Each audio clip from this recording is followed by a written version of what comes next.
Hello, I'm Yannis Veslemes from Athens, Greece, and we are here for our film Sea Loft Blossoms More.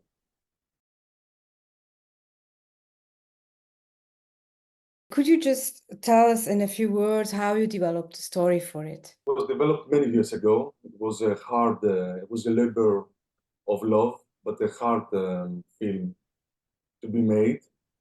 It started with an intention to fuse the idea that a family that is no longer a family wants the members of this family want to be connected in a way once again, which in our case it's a difficult thing because the mother is dead, long time dead, and the kids, the three brothers of the story, have a very bad relationship with their father. So it's a whole tradition we have in the Mediterranean and basically in Greece that we have this tendency to like to keep families together, whatever happens, keep the bonds forever. I mean, even when the kids are adults and they have their own lives, there's this tendency to keep the nuclear family together, which is a thing that can be lovely and suffocating same time. So these themes reflect in the initial idea of the film. The same goes with it, of course, and the same question is about the idea of bringing someone back that is already dead. How did that come to you? Or did you think of that regularly before writing the film? We really wanted to construct a world around the grief of someone's death, but in a way, people deal with grief with different ways. So in this world, I really wanted to show that this thing exists along with kind of a joy. So it is a dark film, it is a melancholic film, but same times it's comedic or goofy or lightweight. So for me, you can deal with grief, with different ways, and the attitude of the characters reflect that thing. I mean, they are into drug abuse, they're into experiments that go nowhere, they're into the demands of their father, which are he's totally paranoid. He wants to do something that can't happen. So they stuck with the idea that the mother will come back, even if they believe that this is something that can't happen. You can go back in time and bring someone, and even if you bring him back, probably he won't do the same. A little bit more into detail about the three brothers. How did they, how the constellation of them was important? Why were there the three brothers, for example? And what were the most important things of their character? We wanted to have first of all, I like what happens in basically not anymore in films, but in literature. You have in modern literature or in older stuff, you usually have characters that walk in the gray zone. I mean, they're not good or bad. Have characters to have protagonists that are not lovable any time of the film, or they're doing mean things, or they're doing mean things to each other, or they are, let's say, victims, but same time the bad guys. So I wanted to have three people that they're connected in a way as an entity, as function as a character. So that's why they have no names. That's why they look to each other a lot. That's why they're not having redeeming or remorse about the things they're doing. So that was the idea, and it's a pity because this thing usually works in novels.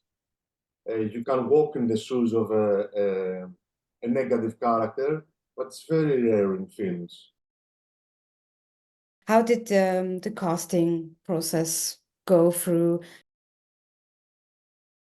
We wanted to have someone, a family with a foreign father and a Greek mother. So he was dramatically story wise. We needed someone that he lives abroad in Paris, let's say. So he observes the whole situations from abroad, and he keep on funding the project. Could have been, anyone from anywhere, any European country, but I have chosen this particular actor, Dominique Pignot, because he's one of my favorite actors. I love his old French films like Jean-Jacques Benet's Diva, or the two films he has done with Jean-Pierre Jeunet, Marc Caro, The City of Lost Children and Delicatessen. So he's someone, again, like Samantha, like the girl, that he enters in this house and feel more naturalistic, more real than the brothers. Even if Dominique Pignot is connected in the cinema with the weird characters, but in this case, it plays the complete opposite, a down-to-earth father. He's not the monster that they describe in the movie. He's not the tyrannic father that he seems to be. There are a few things. First, for example, you already said this pseudo-technical futuristic. You already said this, you already named it like that. And yeah, and you go very, you don't go very deep into this, how everything works exactly. What was that? How did you develop this kind of let's say laboratory? We suppose that there's not mentioned in the film, but we're supposed to be somewhere around the 80s, the late 70s or the early 80s. All the technologies from that era, and that's the idea behind this. That in the 80s, through the advertisements of that era, people used to think that with computers, with personal computers, with home computers, you can do everything. So in our case, these nerds construct a time machine with the help of some personal computers in their own family house. So that's the starting point. In the other way, the film is not a, you can say it's a science fiction film, but there's not science actually in this. There's more, let's say, magic. So it's more like a fairy tale. If you come with the idea that you're gonna see a scientific fact thing, obviously disappointed. So for me, I wanted the first part of the film to feel a little bit like it inhabits in the cinema of fantastic and science fiction, and things that make sense and gradually make sense. At some point, we are going into the fairy tale territory, and then you don't even need to have computers. You just need a closet, a wardrobe, and some drugs as triggers to go to another dimension. About the closet, exactly. How how did you get this idea, and were there maybe also films that inspired you? Some people that have watched the film, they're referring to Narnia, which is a book, a classic book, but I haven't read the book. I know for sure that it was a portal in the film that kids enter, and through that they're going to another dimension. And because in Blossoms we are dealing with a mother's closet, so it was for me.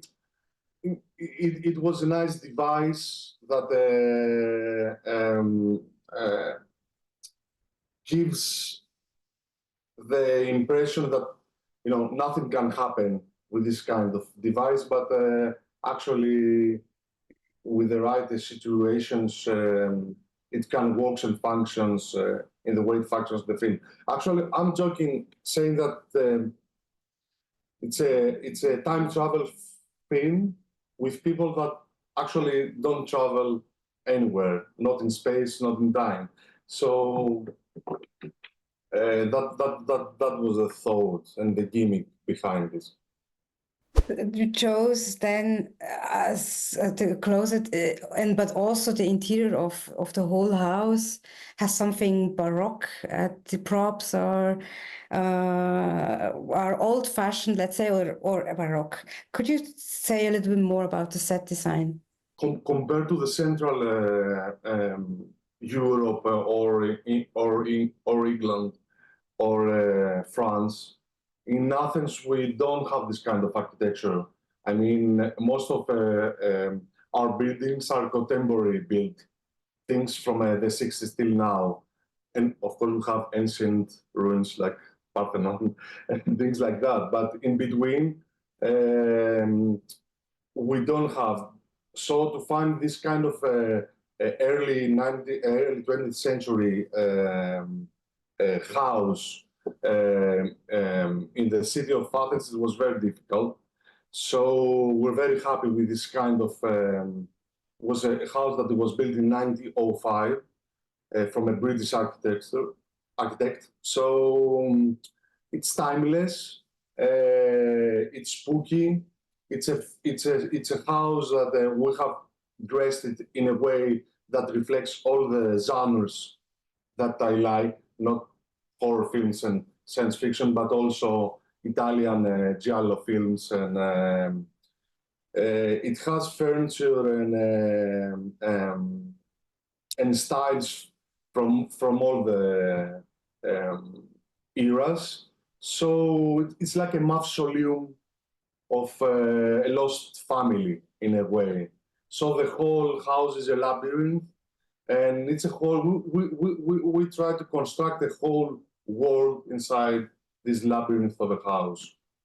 So it was like a main protagonist of the film. Could you say a few questions about the production of the film? Let's say, what were the biggest challenges, maybe as for the budget or as for logistics? I was raised with simultaneously with the European tradition of art house films of the 60s and the 70s, like Fellini's, Bergman's, Antonioni's. These are things that I really love and still watch. Same time, I was born in 1979, so I was expressing the whole fashion of the videotapes and the genre films and the science fiction and the horror films. So this combination is, let's say, what I really want to invest and investigate same time. So the thing is that when you want to do a genre film that has this kind of, we can call them art house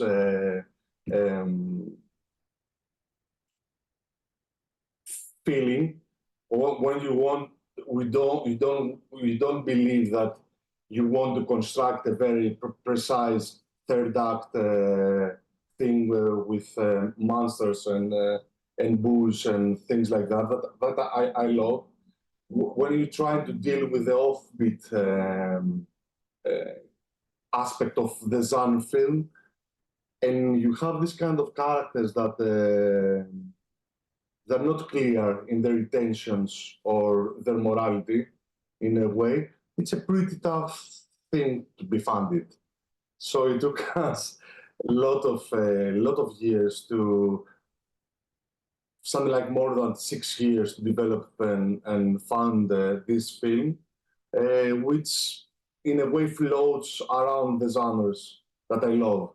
I mean, it's a genre film, it's a science fiction film, it's a horror film, but same time wants to experiment with the structure and the pace and this kind of characters that walk in the gray areas of morality. If it takes so long of time, does it mean that you are working parallelly on different ideas, or is it so exhausting to do one thing at a time? This is how things are supposed to be. I mean, of course, we are working on many projects, but I'm also a musician, so I work as a music composer in other people's films. I'm composing soundtrack for other people's films or releasing my music through various record labels. So because music is easier to be made compared to the films, I was so obsessed to do that film that I invested, all my time as a film director. I haven't done a film for, for 5-6 years to do that film. And when I wanted to feel more creative, I was making music, which is what saves the European filmmaker that needs to wait so many years to do a film. Do you think that genre films have it particularly hard in Greece? We don't have genre films in Greece. We never have. I mean, there are some exceptions, like Nikos Nikolaides. He has made this very infamous film called Singapore Sling, and some very good 60s films, but art house horror films, let's say, and some experimental science fiction stuff. But you can count the Greek genre films, in your fingers.